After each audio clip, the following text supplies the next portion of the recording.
Kalau laksem itu ceritanya zaman sejarah dia. Kalau orang Cina bilang dulu laksem itu bukan laksem, laksom. Kalau ilat orang Cina sampai orang Jawa beda. Kalau orang Cina bilang laksom, laksom ini laksem. Ya kan cerita sejarah ketoprak kan ada. Nah zaman keterangan Sunan-Sunan dulu ada orang sakit ditambahi daun asem. Nah ada ramai zaman dijaga zaman laksem.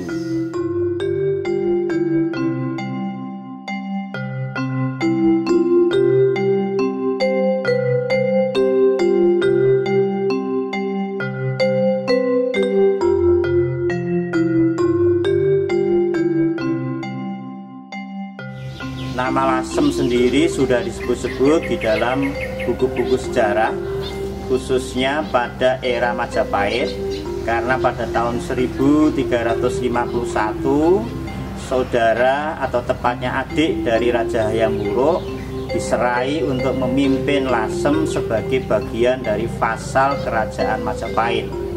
Dan anak cucu dari beliau ini yang bernama Duhi Tenggu Dewi atau Bri Lasem ini memimpin Lasem selama hampir 300 tahun. Dan ini banyak tidak dikenal oleh sejarah, karena sejarah Majapahit kita hanya mengacu pada buku yang disebut dengan Negara Kertagama. Dan Negara Kertagama ini hanya menceritakan tentang Lasem sampai pada akhir jabatan dari Bri Lasem. Lasem sendiri memang kotanya unik, oleh karena itu Lasem oleh para penggiat sejarah diajukan sebagai kota pusaka, karena Lasem ini merupakan patron, merupakan model dari sebuah akulturasi budaya yang berjalan berabad-abad. Baik itu pengaruh dari masyarakat pribumi yang datang kurang lebih tahun 240 sebelum Masehi yang terkenal dengan orang Kanung, maupun budaya-budaya pribumi yang terkait dengan sejarah Majapahit, sejarah Demak, dan yang lain-lain. Juga terkait dengan kedatangan Tionghoa. Tionghoa di Lasem itu tercatat datang sekitar abad ke-13 pada saat Genghis Khan mengutus utusannya datang ke Kediri, ke Singosari, lalu terjadi peperangan dan sebagian dari tentara itu tidak kembali ke negerinya tetapi menetap di Lasem. Kemudian sejarah Chinese lagi yang menarik adalah pada bulan Oktober tahun 1740 waktu di Batavia terjadi Chinese Murder. Banyak pengungsi China yang datang ke Lasem dan bersama-sama dengan pribumi dan tokoh-tokoh Islam yang ada di Lasem, mereka melakukan pemberontakan yang terkenal dengan Perang Kuning. Tepatnya pemberontakan itu terjadi dan dimulai pada 27 Juli tahun 1741. Dan sampai hari ini Lasem terkenal karena batik tulisnya yang belum disamai oleh tempat-tempat lain. Khususnya di dalam sejarah, Lasem itu terkenal sebagai batik tiga negeri. Karena batik tiga negeri ini hanya bisa dibikin waktu itu oleh Lasem, Pekalongan, dan Surakarta.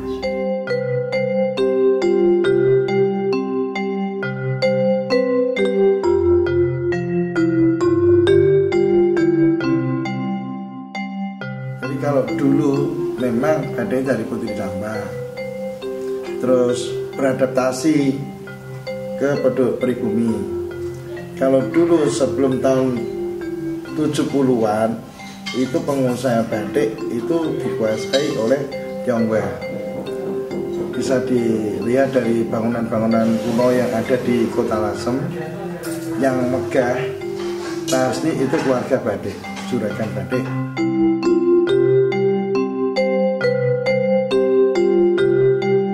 Kalau Lasem kan prosesnya pertama mulai di awal kan motong kain. Motong kain itu ukurannya, kalau Lasem itu ukurannya itu biasanya yang paten itu 240 cm. 240 itu untuk standar masih bisa ada yang kurang, ada yang lebih. Terus panjangnya mulai 100, kalau lindang itu 90, kalau ada yang 105, ada yang 115 itu balik lebarnya hanya 250. Setelah dipotong terus dikedali macam-macam caranya mas. Kedali itu untuk dikerutkan, dirapatkan untuk menghilangkan kanji dari pabrik itu. Setelah itu terus dilengkreng, dicanting, itu namanya lengkreng. Terus barik dua diterusi, itu diwarna, maksudnya dilengkreng terus itu dicuci, ditutuli. Dari yang mau ditinggal putih itu ditutup pilatuan, ditinggal itu ditutuli, itu terus diwarna, dilorot dari satu warna. Untuk warna dia proses lagi, tambah proses 2 kali lagi, terus dan yang lebih lama itu 3 negeri itu mas, lama itu.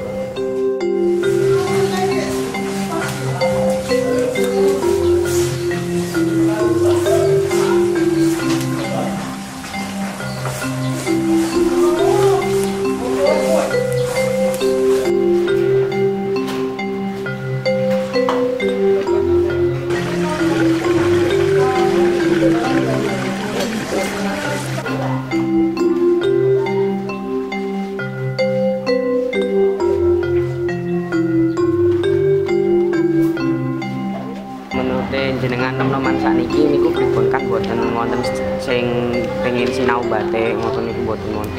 Ngoten. Jarang. Kadang-kadang nggih wis gak anak cah nom-nom niki boten wonten peneruse ngoten.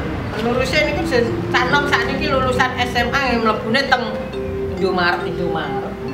Ya boten do gelem batik kok ibu ngeten. Jadi ini kesalahan pendidikan. Jadi mestinya batik itu harus menjadi muatan lokal yang diprioritaskan.